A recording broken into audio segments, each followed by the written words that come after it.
Eco plus का नया आविष्कार eco plus hexa power TMT इसकी प्रीमियम क्वालिटी व उन्नत जंग रोधक क्षमता दे बेजोड़ मजबूती। इको प्लस सीमेंट और स्टील, इस पर है देश को भरोसा।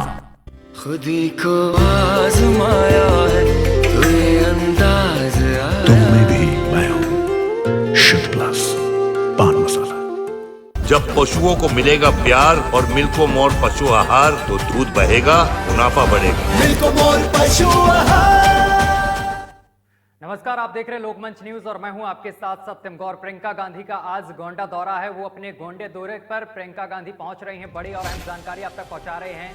मस्कनवा बाजार में प्रियंका की जनसभा है और कांग्रेस प्रत्याशी के पक्ष में वो जनसभा करेंगे और इसके साथ ही प्रत्याशी के पक्ष में जनता से वोट की अपील करेंगे। प्रियंका गांधी का 1 घंटे का कार्यक्रम है। दोपहर करीब 1:30 बजे प्रियंका गांधी गोंडा पहुंचेंगी और इस दौरान उनका गोंडा में ये एक अहम दौरा माना जा रहा है।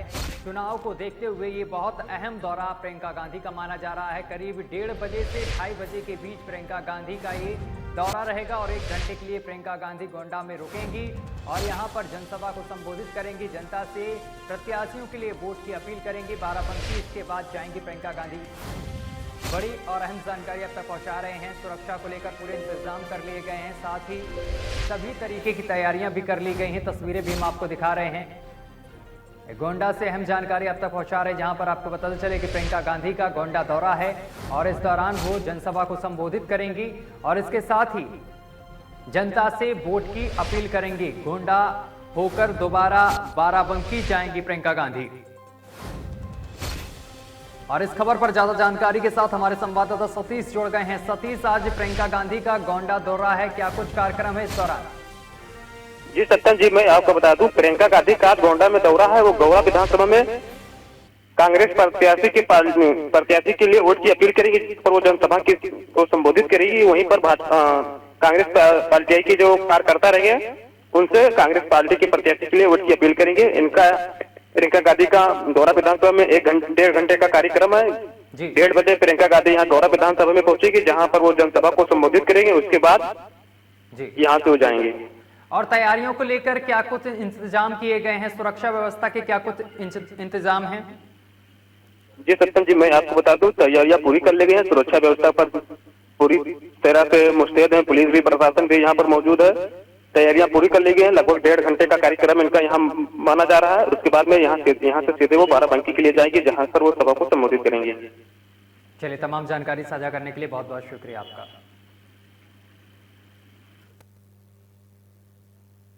और उत्तर प्रदेश का विधानसभा चुनाव और अपने पूरे सवाब पर पहुंच चुका है। आपको पता चले कि हरैया विधानसभा की अगर बात करें तो पूर्व मंत्री और बसपा प्रत्याशी राजकिशोर सिंह के लिए इस बार का चुनाव अपनी साख पर बचाने का चुनाव साबित हो रहा है। वर्तमान विधायक और बीजेपी के उम्मीदवार अजय सिंह और सपा से भी एक उम्मीदवार यहां पर चुनाव मैदान पर हैं और अपनी साख बचाने के लिए लगे हुए हैं और पार्टी के लिए विश्वास पर खरे उतरने के लिए अपनी पूरी ताकत झोंक दी है। पूर्व मंत्री राजकिशोर सिंह ने परशुरामपुर ब्लॉक क्षेत्र में यहां पर जनसभा की है। इसके साथ ही जनता से वोट की अपील भी की है। अमित शाह हो या कोई हो, भारतीय जनता पार्टी का कोई महत्व नहीं। उनके यहाँ भीड़ पकड़ के आती है, किराए पे आती है। लोग लग जाते हैं गांव दूसरे जिलों से ला के भीड़ कर रहे हैं। आज के डेट में अमित शाह आ जाए तो अभी 2000-4000 की भीड़ नहीं हो रही है। मैं राजकिशोर सिंह बहुजन समाज पार्टी का अदना कार्यकर्ता अगर आ जा रहा है तभी 50,000 की भीड़ हो जा रही है। तो देखिए, सारे लोग जान रहे हैं बहुजन समाज पार्टी की सरकार बनने जा रही है और हर आदमी उसी तरफ भाग रहा है। अभी कितनी सीटों को जीतने का दावा कर रही है? 254। क्या लगता है कि आने वाले सत्र में, आने वाले समय में बसपा अपनी पूर्ण बहुमत की सरकार बनाएगी? प्रचंड बहुमत से सरकार बहुजन समाज पार्टी बनाने जा रही है और उत्तर प्रदेश के मुख्यमंत्री भांजी बनने जा रहे हैं। और बिजनौर से बड़ी खबर सामने निकल कर आ रही है, जहां पर कांवड़ यात्रा के लिए मोटा महादेव मंदिर पर बनेगा कंट्रोल रूम। सीसीटीवी कैमरे की निगरानी में ये पूरी निगरानी रखी जाएगी। वहीं हरिद्वार से जल लेकर आ रहे शिव भक्त डीएम एसपी ने यहां पर सुरक्षा के मद्देनजर ली है बैठक और सुरक्षा के पुख्ता इंतजाम भी किए गए हैं। तो कांवड़ यात्रियों के लिए पुख्ता इंतजाम किए गए हैं, साथ ही कंट्रोल रूम भी बनाया गया है। तो अहम जानकारी आप तक पहुंचा रहे हैं बिजनौर से, जहां पर कांवड़ यात्रा के लिए मोटा महादेव मंदिर पर बनेगा कंट्रोल रूम, जहां से सभी कांवड़ यात्रियों पर निगरानी रखी जाएगी। सुरक्षा व्यवस्था के पुख्ता इंतजाम किए गए हैं। सीसीटीवी कैमरे की निगरानी में ये निगरानी रखी जा रही है। हरिद्वार से जल लेकर आ रहे शिव भक्त, डीएम एसपी ने सुरक्षा व्यवस्था के पुख्ता इंतजाम किए हैं। तस्वीरें भी हम आपको दिखा रहे हैं। श्रद्धालु किस तरीके से जाते हुए दिखाई दे रहे हैं और इनकी सुरक्षा के लिए पूर्णतः इंतजाम भी किए गए हैं। और इस खबर पर ज्यादा जानकारी के साथ ताबिश मिर्जा जुड़ गए हैं। ताबिश, किस तरीके के इंतजाम किए गए हैं पुलिस प्रशासन की तरफ से? सर, मैं बताना चाहूंगा कि यहाँ पर बिजनौर के अंदर जो कांवड़ यात्रा महादेव है, तो वहाँ पर जो पुलिस प्रशासन पूरी तरह मुस्तैद है। और डीएम साहब ने भी 2 दिन पहले मीटिंग की थी इस संबंध में। पुलिस प्रशासन व्यवस्था मतलब चौक चौबंदी करने के लिए सर जी। और इसके साथ ही किस तरीके का उत्साह देखने को मिल रहा है कांवड़ यात्रियों में? सर, कांवड़ में लोगों के भारी मतलब लोग बाग बढ़ चढ़ कर हिस्सा ले रहे हैं। महादेव जी की कांवड़ लेने के लिए लोग बाग बहुत दूर दूर से आते हैं। और ये मोटा महादेव एक जो स्थान है, प्राचीन स्थान है, यहाँ पर लोग बाग अपने श्रद्धा पूर्वक कांवड़ रखते हैं और यहाँ थोड़ा विश्राम भी करते हैं। इसलिए पुलिस व्यवस्था पूरी चौक चौबंद रहती है सर। चलिए, तमाम जानकारी साझा करने के लिए बहुत बहुत शुक्रिया आपका। इटावा में पीएम की सुरक्षा में तैनात एनएसजी ब्लैक कैट कमांडो अपने ही घर में सुरक्षित नहीं हैं। बीमार मां का इलाज कराने छुट्टी लेकर घर आए कमांडो पर दबंगों ने हमला कर दिया है। एनएसजी कमांडो ने दबंगों से अपनी मां को लेकर लगातार अभद्रता का विरोध किया जा रहा था। वहीं जमीन को लेकर पुराने समय से चल रहा विवाद, कमांडो ने कहा है कि जिला प्रशासन सुनवाई नहीं कर रहा है। अगर यही हाल रहा तो मजबूरन इटावा के लोगों को एक और बागी पान सिंह तोमर देखने को मिलेगा। तो कमांडो सुरक्षित नहीं है। वो अपनी छुट्टी पर घर आया था और जमीनी विवाद को लेकर उसने इस तरीके का बयान दिया है। उन्होंने कहा है कि अगर यही हाल रहा तो मजबूरन इटावा के लोगों को एक और बागी पान सिंह तोमर देखने को मिलेगा।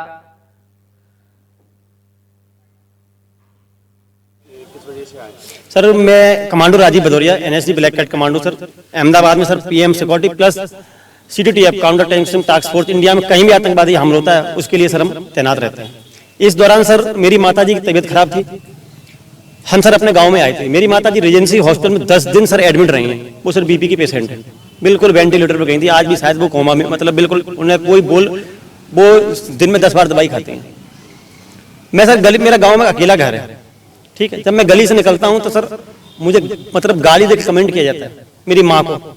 आखिर सर अच्छे सनब संतोष सिंह मेरे गांव का ही है, कोई वजह नहीं, पता नहीं क्या वजह है, पुरानी रंजिश है, जमीनी विवाद है, आखिर मैंने उनका क्या बिगाड़ा है कोई पता नहीं। मेरा उनका कुछ नहीं सर, मेरा अपना खाना अपना कमाना है। मेरे परिवार में मैं हूँ, मेरा भतीजा है, मेरा पिताजी एक्सपायर हो चुके हैं। इसका मैंने कर विरोध किया कि आखिर मेरी माँ ने बिगाड़ा क्या है, तो मुझे गाली देते हो कि तुम्हारी जबान ज्यादा बढ़ गई। मेरे को आते ही मेरे गांव में मारा।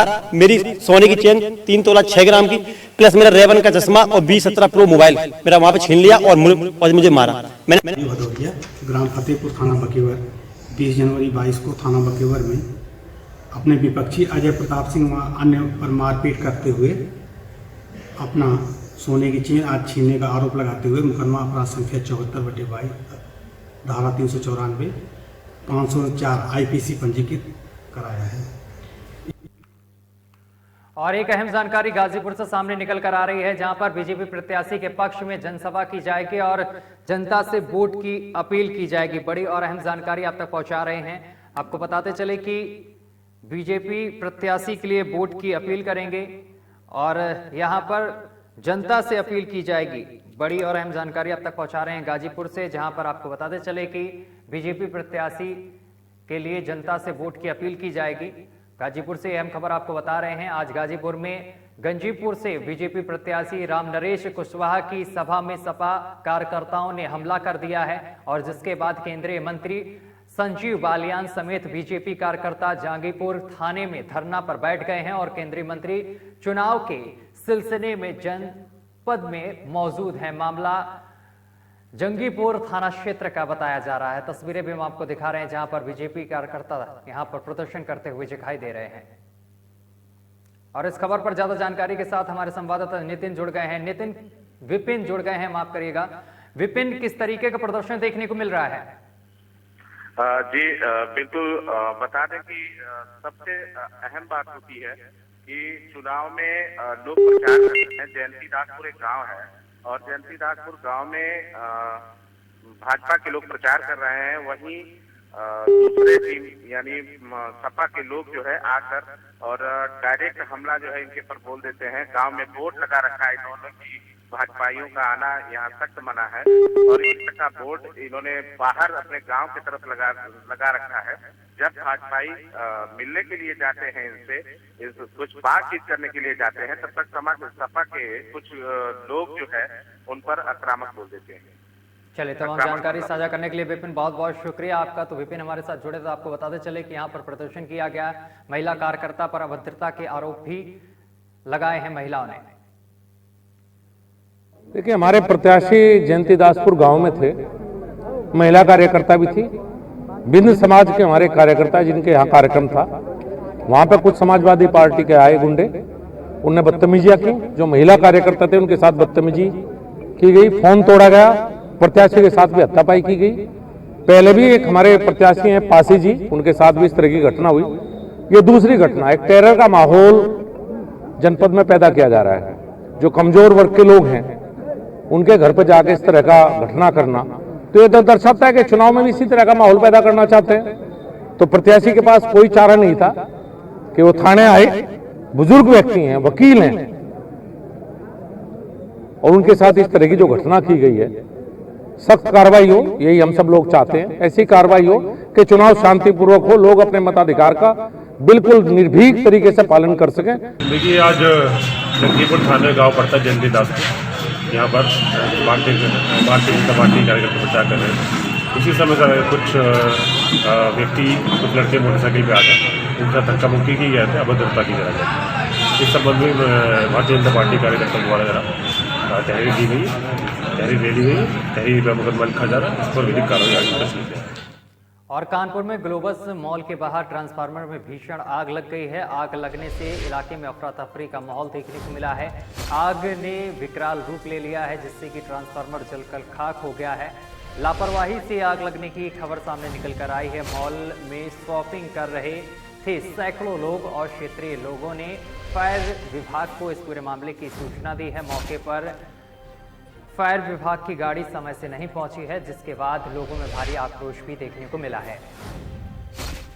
खबर पर ज्यादा जानकारी के साथ हिमांशु हमारे साथ जुड़ गए हैं। हिमांशु, ट्रांसफार्मर में आग लगी है, क्या कुछ पूरा मामला है? सत्यम जी, मैं आपको बताना चाहूंगा कि रात को लमसम 9:30 से 10 बजे की बात थी कि ग्लोबस जो एक मॉल है कानपुर नगर का, वहाँ माल रोड में केसा हाउस है, वहीं पे ट्रांसफार्मर रखे हुए हैं और उसके जो तार वार हैं वो सब बाहर लटके रहते हैं। आए न दिन वहाँ कहीं ना कहीं आग लगा ही करती है, लेकिन कल रात जो इतनी भीषण आग लगी, आग लगने के कारण मॉल में अफरा तफरी भी मच गई। मॉल में सैकड़ों लोग शॉपिंग कर रहे थे, वो शॉपिंग छोड़ के भाग निकले। और ऐसे कानपुर में कोई नया मामला ही नहीं है, कानपुर में ऐसे कई केसा हाउस है, ट्रांसफार्मर है और केसा हाउस है, जिनकी लापरवाही से आए दिन आग लगने की घटनाएं सामने आती रहती हैं। आवारा जानवरों की जो मृतक है वो भी मरा करते हैं, उसके तार में करंट में चिपक उनकी मौतें हुआ करती हैं। ऐसी कई घटनाएं हैं जो केसा हाउस की लापरवाही सामने आती रहती है। जी, चलिए, तमाम जानकारी साझा करने के लिए बहुत बहुत शुक्रिया आपका।